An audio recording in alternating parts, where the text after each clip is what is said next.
নোয়াখালীতে বন্যার্তদের পাশে এনজিও সংগঠন টিএমএসএস।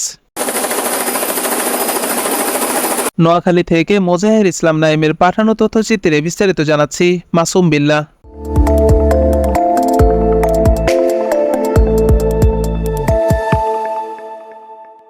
নোয়াখালীর বন্যা পরিস্থিতি পরিদর্শন করেছেন এনজিও সংগঠন টিএমএসএস এর নির্বাহী পরিচালক ডক্টর হোসনে আরা বেগম।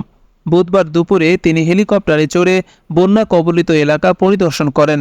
পরে নোয়াখালী বিজ্ঞান ও প্রযুক্তি বিশ্ববিদ্যালয়ে বানভাসী মানুষদের অস্থায়ী আশ্রয় কেন্দ্রে ঘুরে অসহায় মানুষদের খোঁজ খবর নেন। এ সময় তিনি বন্যার্তদের জন্য ত্রাণ ও নগদ টাকা সহায়তা প্রদান করেন। পাশাপাশি এই এলাকার অসহায় মানুষদের বন্যা পরবর্তী পুনর্বাসনের জন্য সার্বিক সহযোগিতার আশ্বাস দেন। আশ্রয়কেন্দ্র পরিদর্শনে নির্বাহী পরিচালকের সাথে উপস্থিত ছিলেন সংগঠনটির চট্টগ্রাম বিভাগের যুগ্ম পরিচালক মোহাম্মদ আব্দুর রাজ্জাক, নোয়াখালী জোন প্রধান মোহাম্মদ আব্দুল মতিন প্রমুখ। এই পর্যায়ে টিএমএসএস এর কর্মকর্তারা বলেন,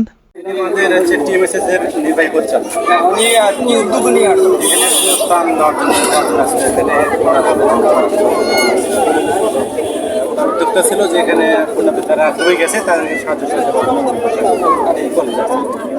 অশোকা ফেলো অ্যান্ড পিএইচএফ ও টিএমএসএস এর নির্বাহী পরিচালক অধ্যাপিকা ডক্টর হোসনে আরা বেগম বলেন, আমরা আজকে মেজর জেনারেল মোহাম্মদ জাহাঙ্গীর আলম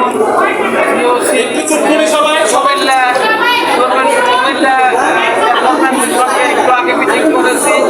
আমরা 40 জন চিকিৎসা টিম করব। টিম আমাদের আসতেছে, টিমের ফর্মুলা করা হচ্ছে এবং যাবতীয় সেখানে অ্যাডভান্স ট্রিটমেন্টও হবে। সেখানে সেই টিমে যাবতীয় ট্রিটমেন্ট, কারণ এখন খাবার থেকে চিকিৎসা দরকার যাতে স্বাস্থ্যটা ঠিক থাকে। সেই জন্য সিজারিয়ান সেকশন সহ যাবতীয় ট্রিটমেন্ট করার জন্য 40টা টিম আমরা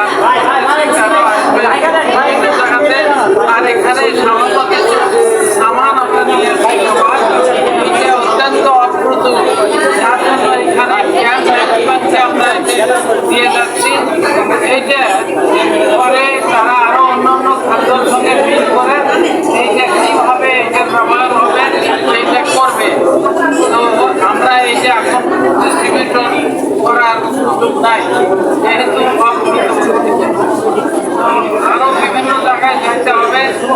আপনারা টিএমএসএস মেডিকেল কলেজ, আমাদের 43টা শিক্ষা প্রতিষ্ঠান আছে, আমাদের ছাত্রছাত্রী কালেকশন করে আমরা চেষ্টা করছি। তো আপনারাও চেষ্টা করছেন, পরিশ্রম করছেন মানুষের জন্য।